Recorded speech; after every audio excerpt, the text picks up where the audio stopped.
Welcome to Mystara for a look at the dark side of the good folk, the Unseelie. Not all of the Fae folk are content to frolic around and dance to King Oberon's tune.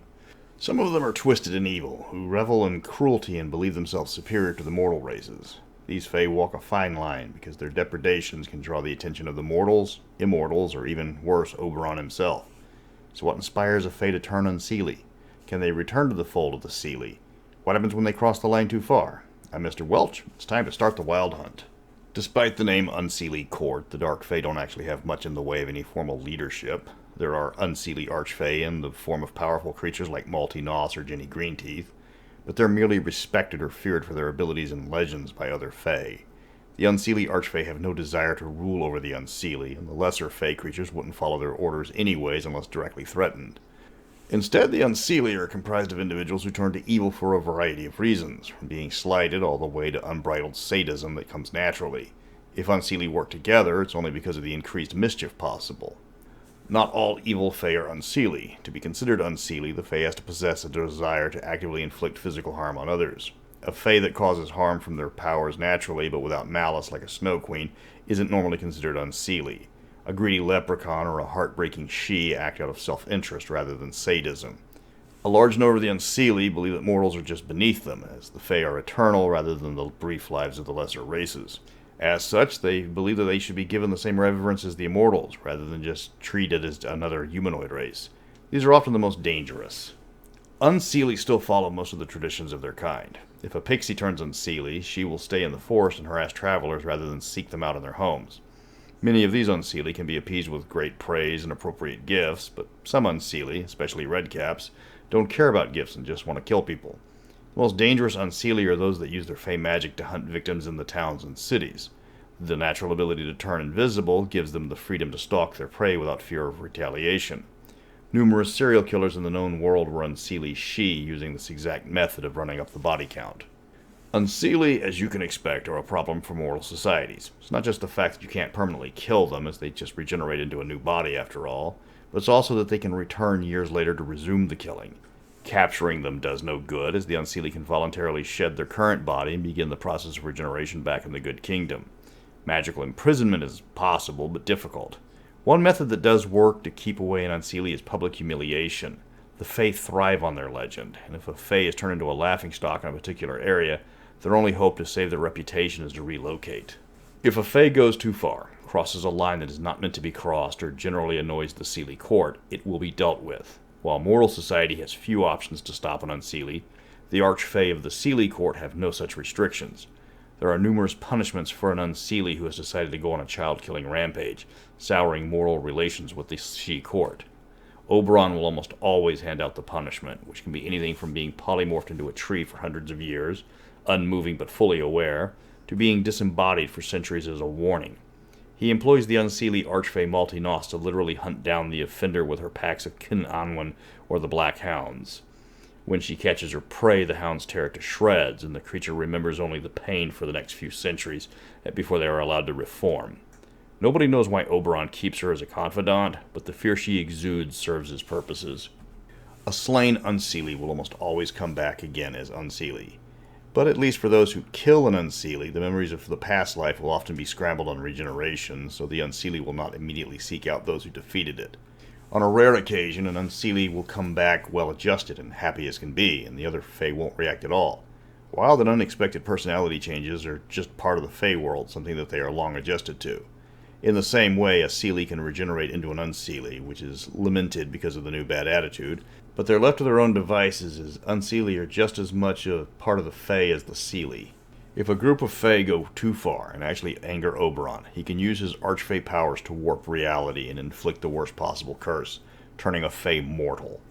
In ages past, he actually did this to an entire Fae race, the Imps. No mortal knows exactly what the Imps did to anger Oberon. Rumors include slaughtering mortals without reason, turning expanses of the wilderness into their own personal hunting grounds, or criticizing his wife's new hat. But most agree it was the Imps approaching the immortals of entropy for more power that was the deal-breaker. If the She court knows the exact cause, they certainly aren't talking about it. In short, the Imps were converted to mortals, stripped of their innate Fae powers, and forever banished from the Good Kingdom. Now they serve the entropic immortals, though as little more than lackeys. In very rare circumstances, the Unseelie can renounce his evil ways and return to the Seelie court. This happens most often when a mortal makes amends to a Fae that they have slighted in some way, or when an Unseelie is reminded of a pleasant memory from an early regeneration. This is a cause for celebration for many Fae, as their friend's sudden return to the Seelie means they are much more enjoyable to have around and also much less of a prick. This can be anything as simple as a mere gift, to a poetic apology, or even just cooking the Fae's favorite meal. There's no set way of returning an Unseelie back to the Seelie. It varies depending on the way the Fae was wronged or what kind of Fae it was. Certain Fae races are known for being almost exclusively Unseelie, like the Redcaps. Seelie Redcaps are incredibly rare, but not impossible. The Seelie versions protect a specific region or a single household, brutally murdering anyone that would threaten them. This can cause all sorts of unforeseen consequences. Hags like the Crones of Chaos are almost uniformly Unseelie, each one hating a specific form of beauty and seeking its destruction. Other common Unseelie include the Quicklings, the Rusalka, and the Gremlins that plague Serene. One Fae commonly mistaken for Unseelie by mortals is the Cochin Bower, which serves as a psychopomp for mortals denied a natural death. While it is adorned in the trappings of death, the creature hates suffering and just wants to end the pain of mortals denied a peaceful death. There are several Unseelie that have reached Archfey status. Unlike Seelie Archfey, who have achieved this status through great feats of wonder, the Unseelie earn their legend through sheer terror.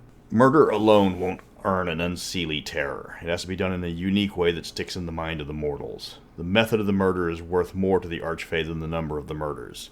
Despite similar motives and goals, Unseelie Archfey despise entropic immortals and undead, viewing them as uncouth and inelegant pretenders.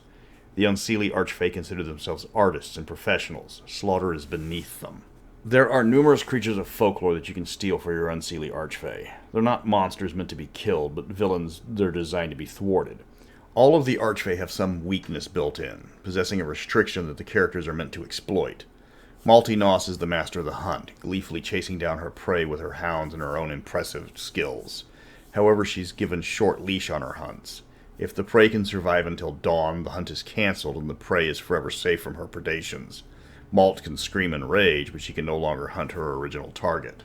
The Lantern Man is the Lord of the Wisps. From a distance, he appears as a well-dressed humanoid, but when you approach, it becomes obvious that he is comprised entirely of swamp gas. He exists only to lure people to their deaths, and if confronted, he can use a type of fairy fire to burn his victims to charred skeletons. But if you refuse to approach, he is forbidden from harming you, or even approaching you. Black Annis hunts children with her iron talons, but is deathly afraid of dogs. Mr. Knives has many names in many cultures, all of which talk about a Fae killer with knives for fingers. He is a sadistic murderer with an unusual weakness. He is absolutely terrified of creatures that are not afraid of him. Despite his reputation as a brutal murderer, he is a craven coward when facing a foe that isn't the least bit scared of him. Jack and Irons is a giant Fae of great strength and limited in intelligence. He is brutish in his attacks and almost impervious to harm. However, if he is forced to pursue victims through brush or woods, his chains catch on the plants and stop him. Jenny Greenteeth is the queen of the Kelpies and hags, living in a swamp and preferring to drown her victims. She is a terror in the marshes, able to swim at frightening speeds. However, if she ever finds herself on dry land, her powers quickly fade. Rawhead is a brutish thug that loves nothing more than bludgeoning children to death and anyone else he can get his hands on. Ironically, he cannot harm pregnant women and suffers great damage from the attacks of one. His friend Bloody Bones resembles a bloody skeleton who loves nothing more than sneaking into a house and flaying the occupants alive. He's commonly mistaken for undead, and he loves taunting clergy, especially because of this. However, if you can hold him under running water of any kind, he will scream in pain as it burns him like acid. Unseelie are a special kind of enemy, because they're trapped by their own superstitions. While they can be cruel and vicious beyond all mortal reckoning, there is a method to their sadism. They don't just want to kill their victims, they want to kill their victims in style. They're creatures of habit. Many have a weakness built in that can be exploited. To catch one, often the players will have to research the creature's weakness, leading to an almost Scooby-Doo style trap designed to ensnare the Unseelie. This can turn any Unseelie adventure into a mystery, with the goal of appeasing the creature more than just simply stabbing them. This goes doubly for the Archfey, creatures of almost godlike power with fears and unusual weaknesses. Finding their weakness can turn an impossible encounter into a laughable one. That's the Unseelie. There's very little actual information on them outside of generic sources. While Mystara Fae differ greatly from other sources, Unseelie tend to share their motivations and methods system to system. Since Mystara steals heavily from Shakespeare and traditional folklore for its Fae, taking more Unseelie from those sources is almost required. Almost any type of Fae can be Unseelie, so don't restrict yourself. Tasmanian devil pukas, invisible curse-slinging pixies or sprites, or an anarchistic drake that crosses the line can make great villains. Next week, I'm sticking with the Fae by taking a detailed look at Oberon, Ardri of the Goodly Folk, personal nemesis of Ixion, and one of the most powerful creatures in the multiverse. He can be friend or foe, sponsor or tormentor, all depending on his mood at the moment. Just don't criticize his wife's hat. Until next week, though, remember, stay out of the mushroom circles.